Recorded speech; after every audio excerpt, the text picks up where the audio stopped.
अस्सलाम वालेकुम व्यूअर्स, मैं हूं आपका मेज़बान अब्दुर्रहमान।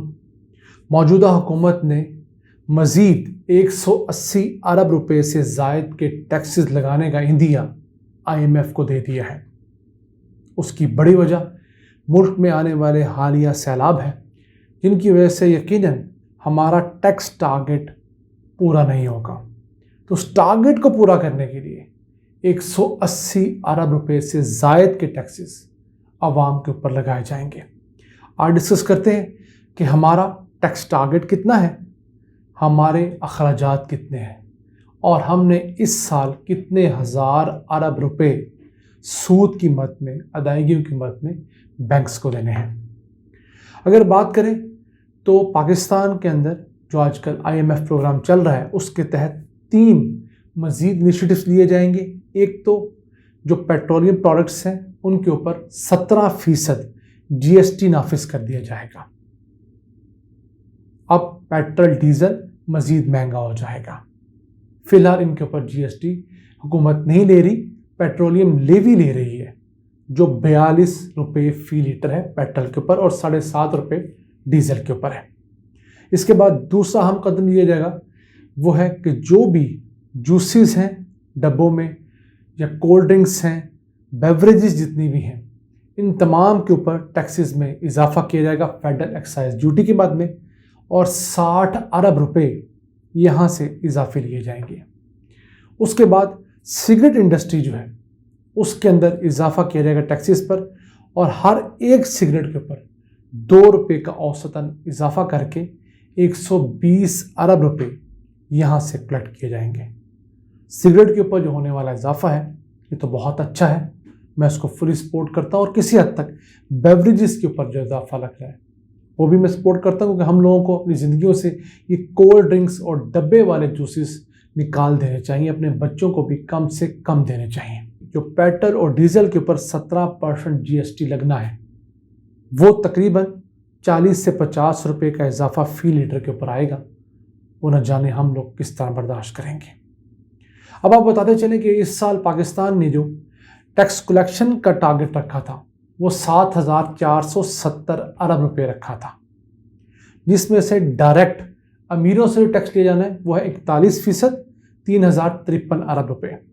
जबकि जो इनडायरेक्ट टैक्स है, जो अमीर, गरीब, मुतवसत हर किसी से लिया जाएगा, और इनडायरेक्ट तरीके से मतलब पेट्रोल के ऊपर टैक्स लगाकर, बिजली के बिलों पर, गैस के बिलों पर टैक्स लगाकर, सेल्स टैक्स लगाकर हासिल किया जाएगा, वो है 4,417 अरब रुपये। तो जब तक पाकिस्तान अपने इनडायरेक्ट टैक्सेस की कलेक्शन को नहीं बढ़ाता और डायरेक्ट टैक्सेस की कलेक्शन को कम नहीं करता, इस मुल्क का अमीर मज़ीद अमीर होता जाएगा, जबकि गरीब मज़ीद गुर्बत के अंदर धंसता चला जाएगा। अब अगर आपको बताएं कि मज़ीद इनडायरेक्ट टैक्सेस के अंदर कौन कौन से बड़े टैक्सेस हैं, एक तो सेल्स टैक्स 2,954 अरब रुपये, कस्टम ड्यूटी के अंदर 993 अरब रुपये, फेडरल एक्साइज ड्यूटी के बाद में 420 अरब रुपये। अब पाकिस्तान का टोटल बजट कितना था सैलाब से पहले? 9,500 अरब रुपये।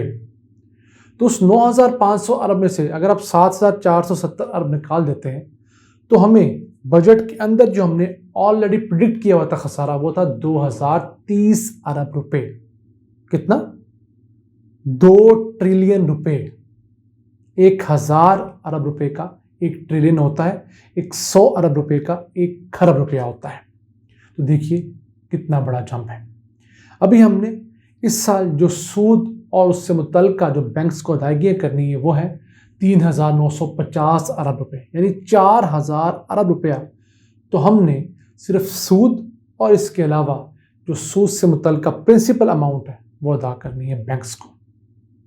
तो ये मुल्क कैसे तरक्की करे जिसका आधा बजट तो सूद की मद में अदायगियों के अंदर चला जाएगा।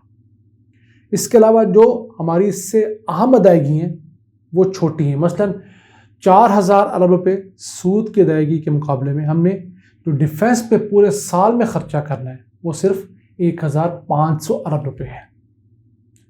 अगर हम हुकूमत पाकिस्तान की तमाम बड़ी अदायगियाँ कैलकुलेट कर लें, जिसमें डिफेंस 1,500 अरब रुपया, डेवलपमेंट का 800 अरब रुपया बनता है, उसके बाद पेंशन्स का 530 अरब रुपया, सिविल हुकूमत को चलाने का 550 अरब रुपया, तो ये 3,388 अरब रुपया बनता है। यानी इतने मेजर अखराजात के बावजूद हम लोग 4,000 अरब रुपए को टच नहीं कर रहे, जितना हमने सूद की मद में इस यहूदी माफिया को, इस बैंकिंग माफिया को देना है। अब यहाँ पर सवाल तो उठता है कि हम क्यों नहीं इनको इनकार कर देते, तो ऐसा बिल्कुल आसान नहीं है। इस बैंकिंग लॉबी ने, इस बैंकिंग सेक्टर ने, इस फाइनेंशियल वर्ल्ड ने पाकिस्तान समेत दुनिया के हर मुल्क को इस तरीके से कानून साजी के ज़रिए जकड़ा हुआ है कि जो मुल्क भी खुद को डिफ़ॉल्ट शो कराएगा या पैसे देने से इनकार करेगा, दुनिया के तमाम बैंक्स, इंश्योरेंस कंपनीज उससे तिजारत करना बंद कर देंगी। तो आपकी जो आलमी ट्रेड होती है, जो आप एक्सपोर्ट्स करते हैं, वो आप नहीं कर पाएंगे। इंपोर्ट्स जो आपके मुल्क में बहुत ज़रूरी होती हैं, वो आप नहीं कर पाएंगे। तो इस निज़ाम के तहत आपका मुल्क बिल्कुल बंद कर दिया जाएगा। आप दुनिया से पेट्रोल नहीं खरीद सकते क्योंकि बैंक्स के ज़रिए पेमेंट करते हैं। तो आपने एक बैंक के साथ डिफ़ॉल्ट किया बतौर ममलिकत, बतौर रियासत, तो सारे बैंक आपस में मिले हुए, क्योंकि सब सूदखोर हैं। श्रीलंका की मिसाल आपके सामने है। गैस आपके यहाँ नहीं आएगी, तो ये दो चीज़ें ही ना आई तो आपका मुल्क कैसे चलेगा? फिर जहाज़ कैसे चलेंगे, ट्रांसपोर्ट कैसे चलेगी, दफातर कैसे चलेंगे? तो इस सिस्टम में सूद को इनकार करना इतना आसान नहीं है।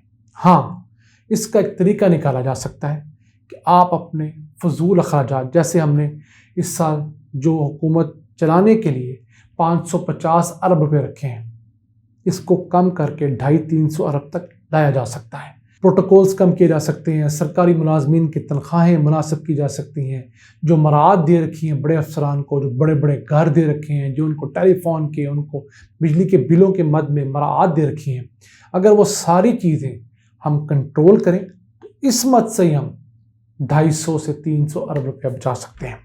इस तरह दीगर कई मदों में, जैसे डेवलपमेंट का बजट है, उसमें होने वाली करप्शन को रोककर जो 40% तक रिश्वत की मद में चला जाता है, यानी 800 अरब रुपया है, तो उसमें से तकरीबन 300 अरब रुपया जो है वो मुख्तलिफ कमीशन, रिश्वतों की मद में चला जाएगा।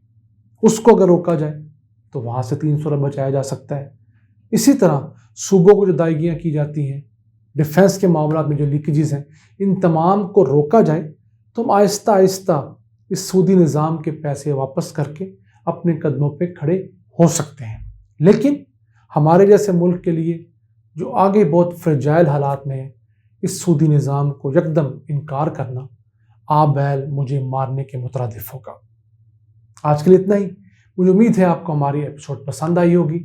अपने तमाम कमेंट्स हमें ज़रूर दीजिएगा। अल्लाह ने के बाद।